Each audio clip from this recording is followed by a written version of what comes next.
জুমার দিনে যে ব্যক্তি 5টা কাজ করবে সে জান্নাতি। বিশ্বনবী একদিন প্রশ্ন করেছিলেন 5 কাজ কে করেছে, একমাত্র একজন সাহাবীকে পাওয়া গেছে, তিনি হলেন আবু বকর সিদ্দিক রাদিয়াল্লাহু তাআলা আনহু। কি সেই 5 কাজ?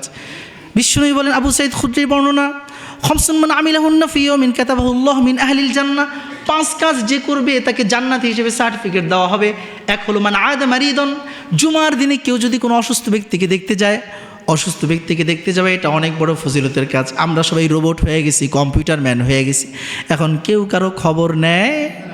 মানুষগুলো পুরা প্লাস্টিক হয়ে গেছে, মানুষ নেই, রোবট হয়ে গেছে, প্লাস্টিক হয়ে গেছে।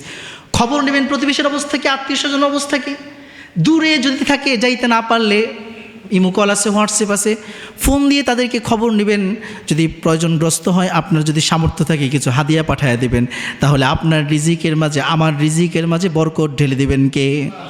প্রথম কাজ মানে আয়াদা মারিদন, অসুস্থ ব্যক্তিকে দেখলো। 2 নম্বর কাজ ওয়াশাহিদা জানাজাতান, জানাজায় শরিক হলো। 3 নম্বর কাজ ওয়াসমা ইয়ামান, রোজা রাখলো। 4 নম্বর কাজ ওরা হাইলাল জুমাতি, আগে আগে জুমায় যাওয়ার চেষ্টা করলো।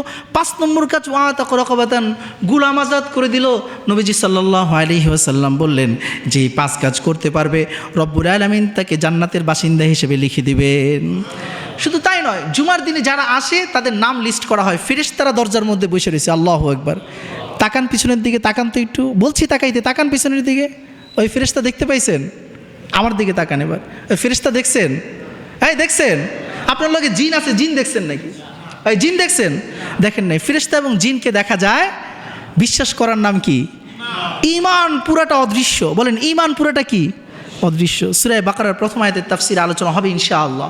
এই জন্য ফেরেশতা দেখা যায় না, কিন্তু আছে না নাই?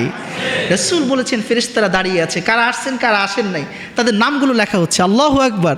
কি মহা সৌভাগ্য আমাদের যে আমরা যারা এখানে চলে এসেছি তাদের নামগুলো ফেরেশতা লেখা লেখা রব্বুল আলামিনের সামনে পেশ করে দিছে। আল্লাহ, আপনার এই বান্দা আজকে জুমায় হাজিরা হয়ে গেছে।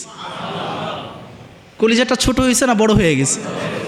নেতার কাছে যদি আমগো লিস্ট পাঠানো হয়, আজকে কিন্তু আন্দোলনে মিছিলে অমুক অমুক ছিল, আজকে মারামারি অমুক অমুক করছে, প্রেজেন্টেশন অমুক অমুক করছে, তখন নিজের কলিজাটা কেমন লাগে? সামনের ইলেকশন আমারই। কথা বলেন ঠিক কি না? তাহলে একটু চিন্তা করেন, যে খালিকের চাইতে মহাশক্তিশালী আর কেউ হতে পারে না, সেই রব্বুল আলামিনের কাছে যখন আমার আপনার নামটা লিস্টেড হয়ে গেছে, তার সামনে পেশ করা হবে, অমুকের ছেলে অমুক আজকের জুমায় হাজির হয়ে গেছে, মনোযোগ দিয়ে কোরআনের কথাগুলো শুনছে এবং সে প্রতিজ্ঞা করেছে নিজের জীবনে, পারিবারিক জীবনে, সামাজিক জীবনে, রাষ্ট্রীয় জীবনে, আন্তর্জাতিক জীবনে আপনার কোরআনের বিধানকে প্রতিষ্ঠা করবে। এই সার্টিফিকেট যখন ফেরেশতারা আল্লাহর সামনে পেশ করে, তখন আমাদের কলিজাটা কত বড় হওয়ার দরকার। সুবহানাল্লাহ বলবেন না? প্রিয় বন্ধুরা আমার, বলবেন কেন বলতে বললাম? এর বলার দ্বারাও খুশি হয়ে গেছেন কে? আল্লাহ পাক। যাই হোক, আর আলোচনা বড় করব না। সৌন্দর্য গ্রহণের বিষয়ে বলা হয়েছে, আমরা সৌন্দর্য গ্রহণ করব, কারণ জুমার দিন সেজে গুজে আসলে আরেকটা ফজিলতের কথা নবীজি বলেছেন, যারা সেজে গুজে পরিষ্কার পরিচ্ছন্ন কাপড় পরে সুগন্ধি লাগায় মোজ দাড়ি টুপি সব কিছু কাইটা সুন্দরভাবে সুশৃঙ্খল হয়ে পরিপাটি হয়ে মসজিদে প্রবেশ করবে, রব্বুল আলামিন তার পিছনের সকল সপ্তাহের গুনাহগুলো মাফ করে দিবেন। আল্লাহ পাক আমাদের সকলকে জুমার সালাতে আগে আগে এসে এই সমস্ত ফজিলতগুলো অর্জন করে পুত পবিত্র একজন আল্লাহর নেককার বান্দা হয়ে আমাদের ঘরে রহমত নিয়ে ফিরে যাওয়ার তৌফিক দান করুন। আসসালামু আলাইকুম ওয়া রাহমাতুল্লাহি ওয়া বারাকাতুহু।